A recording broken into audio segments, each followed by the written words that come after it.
Customers agents సమస్యలపైన రాష్ట్ర ప్రభుత్వం స్పందించి ప్రత్యేక కోర్టు ఏర్పాటు చేసిన సందర్భంగా ఆ యూనియన్ ఆధ్వర్యంలో రాష్ట్ర ప్రభుత్వానికి అభినందనలు తెలియజేస్తూ సిపిఐ జిల్లా కార్యాలయంలో పత్రికా విలేకరుల సమావేశం ఏర్పాటు చేయడం జరిగింది। ఈ సందర్భంగా సిపిఐ జిల్లా కార్యదర్శి అరిగెల సాయి మాట్లాడుతూ 2017 నుంచి ఇప్పటి వరకు దాదాపు 11 సంవత్సరాలు CPI AgriGold agents customers welfare association ఆధ్వర్యంలో సాగించిన సుదీర్ఘ పోరాట ఫలితంగా రాష్ట్ర ప్రభుత్వం స్పందించి ప్రత్యేక కోర్టు ఏర్పాటు చేసి ఆ కోర్టు ద్వారా అగ్రిగోల్డ్ కస్టమర్స్ అందరికీ వాళ్ళు కట్టినటువంటి డబ్బులు ఇప్పించడానికి చొరవ చూపినందుకు సిపిఐ అండ్ యూనియన్ తరపున ప్రత్యేక ధన్యవాదాలు తెలియజేస్తున్నట్లు తెలిపారు। అదేవిధంగా ప్రత్యేక కోర్టు ఏర్పాటు చేసిన సందర్భంగా ఎటువంటి జాప్యం లేకుండా దానికి రాష్ట్ర ప్రభుత్వం నుంచి ప్రత్యేక అధికారిని నియమించి 6 నెలలలోపు అగ్రిగోల్డ్ కస్టమర్స్ అందరికీ రావాల్సిన బకాయిలను వెంటనే ఇప్పించే విధంగా చర్యలు తీసుకోవాలని రాష్ట్ర ప్రభుత్వానికి విజ్ఞప్తి చేశారు।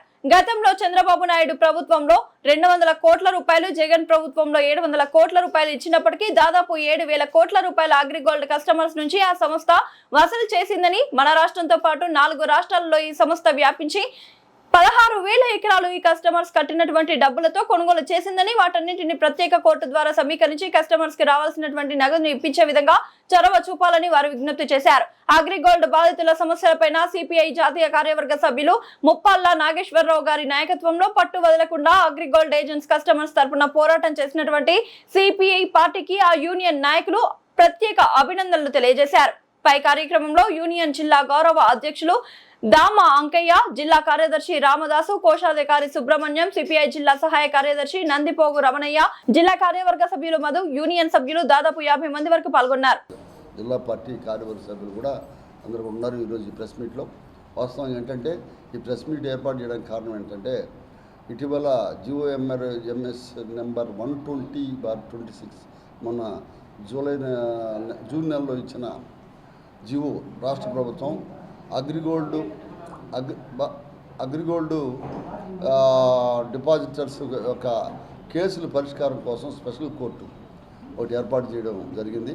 ఆ విజయవాడలో స్పెషల్ కోర్టు పెట్టి దానికి 21 మంది సిబ్బందిని జడ్జితో సహా ఏర్పాటు చేయడం ఆ జీవో ద్వారా ఇది సంతోషించదగిన పరిణామం। ఈ అగ్రిగోల్డ్ సంగతి స్థూలంగా చెప్పుకోవాలంటే క్లుప్తంగా 1995లో ఆనాటి తెలుగుదేశం ప్రభుత్వ హయాంలో ఈ యొక్క అగ్రిగోల్డ్ అనేది డిపాజిటర్ ప్రజల దగ్గర ఉండే డిపాజిట్లు మీరు ఇస్తే మేము దానికి రెట్టింపు ఇస్తామని చెప్పే పద్ధతుల్లో ఈ రాష్ట్రం పక్క రాష్ట్రాల్లో దాదాపు 7,000 కోట్ల పైచులకు ప్రజలు ఎంతోమంది ఆశతో అక్కడ అగ్రిగోల్డ్లో డిపాజిట్లు పెట్టారు। వాళ్ళు ఆ డిపాజిట్లు వాళ్ళ పిల్లల పెళ్ళిళ్ళకో చదువులకో అని చెప్పని ఆశతో పెట్టారు। ఈ అగ్రిగోల్డ్ ఏజెంట్స్ కూడా కూడా నిరుద్యోగుల్ని లేకపోతే చాలామంది రిటైర్డ్ అయిన ఎంప్లాయీస్ కూడా దీంట్లో ఏజెంట్స్గా ఉండి ఎంతోమంది ప్రజల దగ్గర నుంచి డిపాజిట్స్ సేకరించి ఇస్తే అది అగ్రిగోల్డ్ అది బోర్డు తిప్పేసిన తర్వాత 2015లో బోర్డు తిప్పేస్తే ఎంతోమంది కుటుంబాలు చితికిపోయినాయి, విధులు పడ్డాయి, కొందరు ప్రాణాలు చచ్చిపోయారు, హార్ట్ అటాక్లతో చచ్చిపోయారు, వాళ్ళు ఊరేసుకొని చచ్చిపోయారు అగ్రిగోల్డ్ బాధితులు।